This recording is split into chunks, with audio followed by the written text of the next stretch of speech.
আজ ১ই মে শুক্রবার একটি দিবস থাকায় বগুড়ার সকল দোকানপাট বন্ধ, তাই অনেক কষ্টের পর আমাকে ফিরে আসতে হলো। আসসালামু আলাইকুম এভরিওয়ান, আশা করি সবাই অনেক বেশি ভালো আছেন। আলহামদুলিল্লাহ, আমিও ভালো আছি।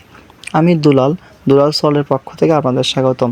বন্ধুরা, আজকে দেখতে পাচ্ছেন যে আমি একটা রেললাইনের ধারে ট্রেনের জন্য অপেক্ষা করছি এবং আমি বগুড়ায় যাচ্ছি আপনাদের জন্য 100% কোয়ালিটি সম্পন্ন প্রোডাক্ট। এছাড়াও একটা কাস্টমার আমাকে একটা ওয়াচ আনার জন্য অ্যাডভান্স ফুল পেমেন্ট করেছে, তাই তার জন্য একটা সুন্দর এবং কোয়ালিটি সম্পন্ন ঘড়ি আনতে বগুড়ায় যাচ্ছি।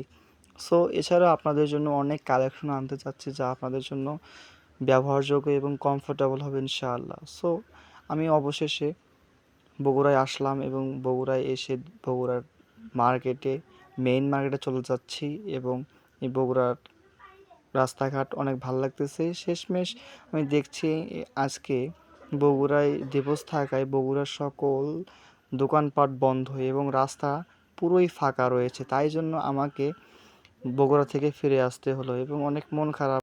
আজকে মসজিদে গেলাম। এটা হচ্ছে বগুড়ার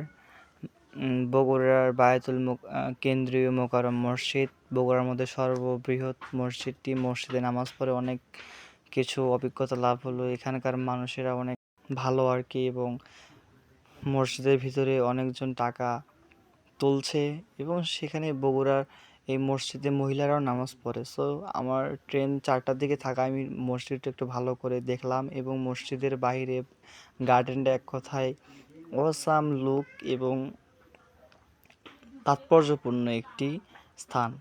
এই মসজিদটার যে অংশগুলো আমাকে মনোমুগ্ধকর করেছে এবং শেষমেশ আমাকে বগুড়া থেকে ফিরতেই হলো আমার বাড়িতে।